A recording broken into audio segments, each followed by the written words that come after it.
Welcome to Real World Peaceful Parenting, a podcast for parents that are tired of yelling, threatening, and punishing their kids.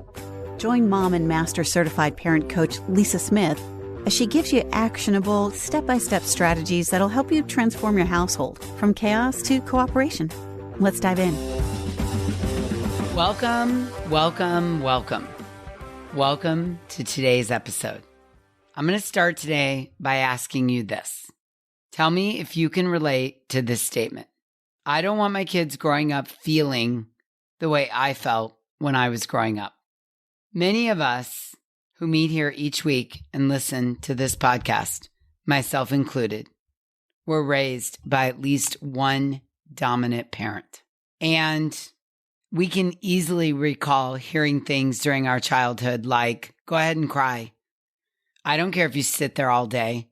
I don't care about your feelings. Stop crying or I'll give you something to cry about. I don't care if you're sad. I don't want to hear what you have to say. Don't talk back to me because I said so. Because I'm the parent. You're stuck with me. Too bad. Why can't you do anything right? What is wrong with you?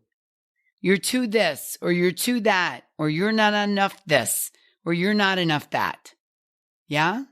I bet as I'm saying this and you're recalling, you can still hear the tone of your parents' voice and see the look in their eye and their body language when they used to spew these thoughts to you in the heat of the moment. I know personally the effects these statements can have on kids, how they create feelings of insecurity.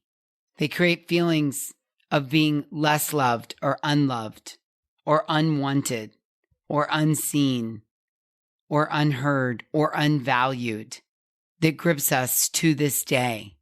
Maybe some of you have been working through these statements and the hangover, the resulting effect of them for years with your therapist. I get it. Believe me.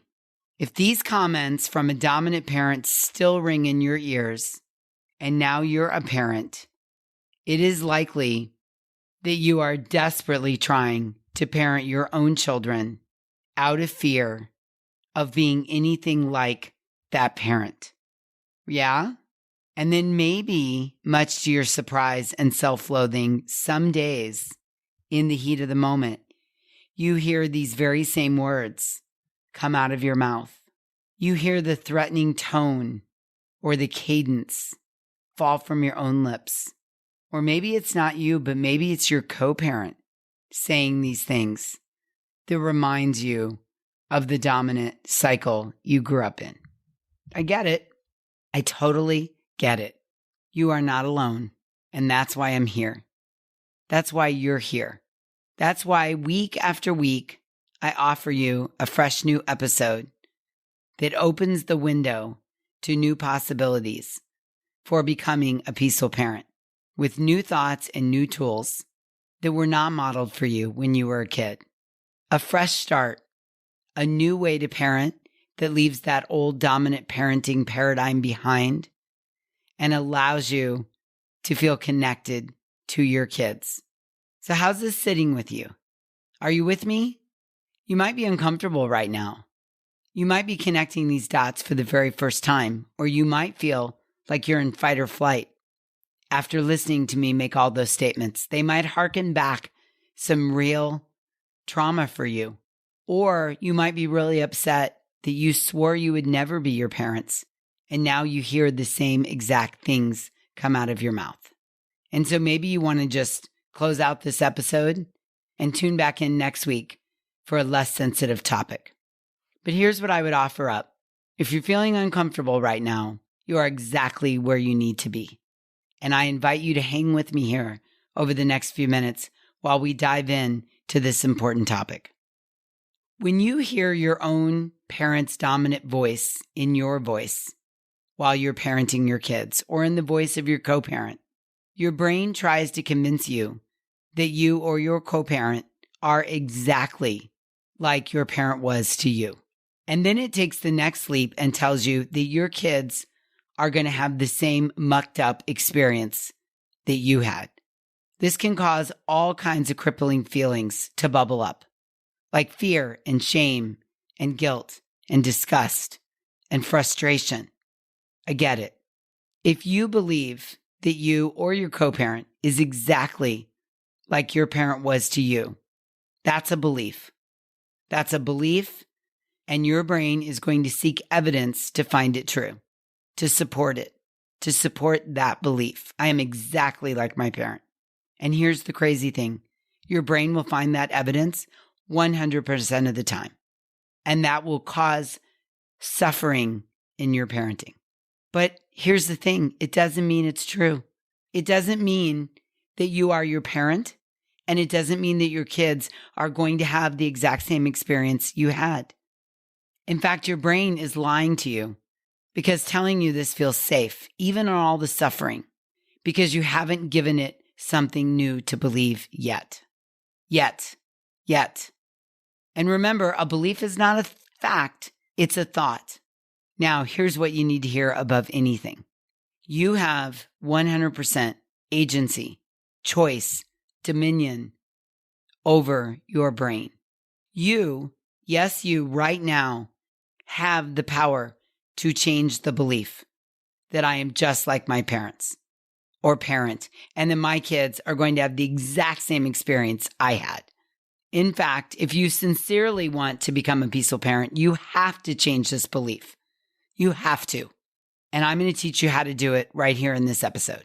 I would argue to your brain that right now, right here, there is a ton of evidence that proves that you are not your parent.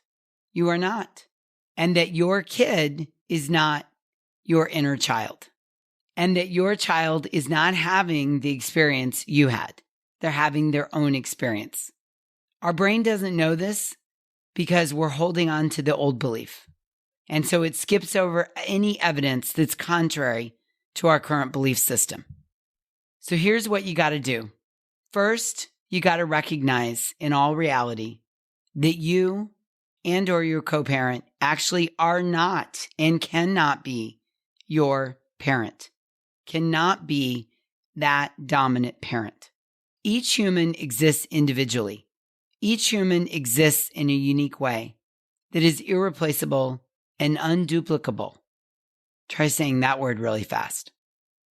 Here's what I want you to hear. You are not your mom. You are not your dad. And neither is your co-parent. And really choose to believe this. You are not. You are not your parent. You are your own soul who's come here to have your own experience. Then what I need you to do is seek evidence. Let your brain find evidence that this, in fact, is true. I am not my parent. I am not my dominant parent. Actively look for ways that you and or your co-parent are different from your dominant parent, from the experience you had growing up. And this will begin to retrain your brain to believe this new belief. I am not my parent. Your brain will get retrained by repeating it over and over and over again. I am not my mother. I am not my father. He is not my father. She is not my mother. By repeating this over and over and over again, you will literally rewire your brain to believe this new truth. And your brain will be given the new assignment to find evidence that you are not your dominant parent and that your children are here to have their own experience. This is not the sequel to your childhood experience, but a whole new movie with a whole new plot and a whole new ending. If you believe that you or your co-parent are causing your children to suffer on a deep level because you are still suffering from the way your parents showed up for you, you will create the suffering you are trying to avoid. Now, let's be totally honest here for a minute. Your children are going to suffer. They are. It's part of the human experience. We make mistakes. We do things wrong. We don't get what we want. We feel our feelings. We feel disappointed. We feel rejected. We feel angry. We feel left out. We don't get all of our needs met. Suffering is part of the human experience. Absolutely. But you are not your parent. And we don't need to thrust that onto you and your kids are having their own experience. And when we entangle or mesh all of this, it gets really complicated and causes further suffering. So what I suggest to clients all the time is instead, let's focus our energy on how we do want to show up in ways that help our kids feel seen, heard, and valued. And that starts with believing at a core level that your children are going to have a completely different experience than you. You have to believe even before you have complete proof by them becoming adults.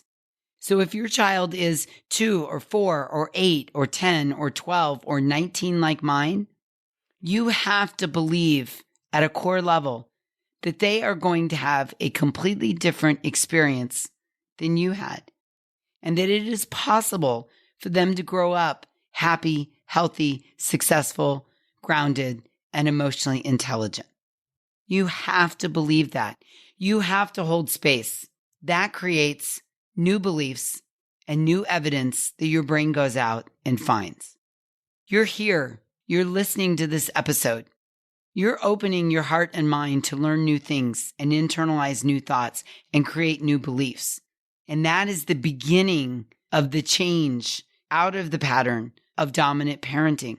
Your dominant parent didn't have this podcast. No one was talking to them about new beliefs and showing up in a whole new way. But you're here and you're doing it.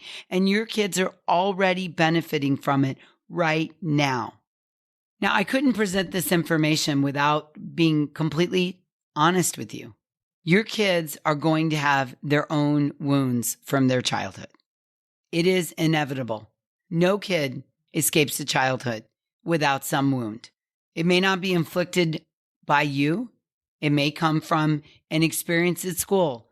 Maybe it's not making a team or losing a friend or feeling left out or being picked on repeatedly at school or not getting something they wanted or being the middle child.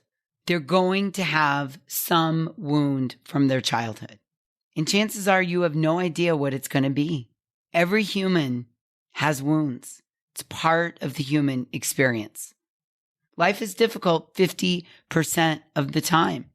And as I say all the time, we are not meant to have every single need of ours met. It's not how it works. Sometimes we have to struggle. We have to face adversity. We have to feel all the feelings on the feelings wheel, even the negative side. And sometimes all of that leads to wounds. Sometimes they're small wounds. Sometimes they're big wounds. But here's the aha moment. Their wounds are not going to be your wounds. They're not. They're going to have their own experience. You can't prevent them from having their wounds. And you're making a ton of progress by listening to this podcast week in and week out. You're changing the way you language and show up for your kids. We know more than your parents knew 20 years ago. We know that yelling does damage to the brain. We know how to stay connected with our kids. We know the difference between discipline and punishment. And I know your home may not look perfect, but it is definitely different than the home you grew up in. So your homework assignment from today's episode is to recognize, if nothing else, that your kid's experience is different from yours. Completely. Remind yourself of this. Tell yourself this. Train yourself. Let your brain absorb this belief so it can find evidence that your kid's experience is different from yours. Otherwise, you're on high alert all the time. And when you step in while your co-parent is parenting, or you beat yourself up, you're getting in the way of progress. You are not your parent, even when the exact same words come out of your mouth. How do I know? Because you're here. You're on the journey. You're making progress. You're learning new things. Do not beat yourself up. Progress is limited when we're flogging ourselves along the way. We all have progress to make. We all have things we can learn and change. That's part of the human experience. Another part of the human experience. Give yourself and your co-parent and your child the space you need to allow growth to happen and recognize that I am not my parent, that I'm here to have my own parenting experience. I'm not doomed to repeat the mistakes, and my child is not having the exact same experience I had, because they are their own soul who's come to earth to have their own experience. They're not going to react the way I reacted. They're not going to think what I thought, and they're not having the exact same experience that I had. I'm here to have my own parenting experience, and they're here to have their own childhood experience. And I accept that.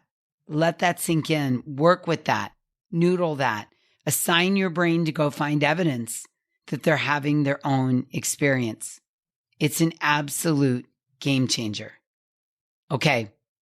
Until we meet again, I'm wishing you peaceful parenting. Thank you so much for listening today. I want to personally invite you to head over to thepeacefulparent.com/welcome and sign up for my free Peaceful Parenting mini course. You'll find everything you need to get started on the path to peaceful parenting just waiting for you over there at www.thepeacefulparent.com/welcome. Can't wait for you to get started. Thanks for listening to Real World Peaceful Parenting. If you want more info on how you can transform your parenting, visit thepeacefulparent.com. See you soon.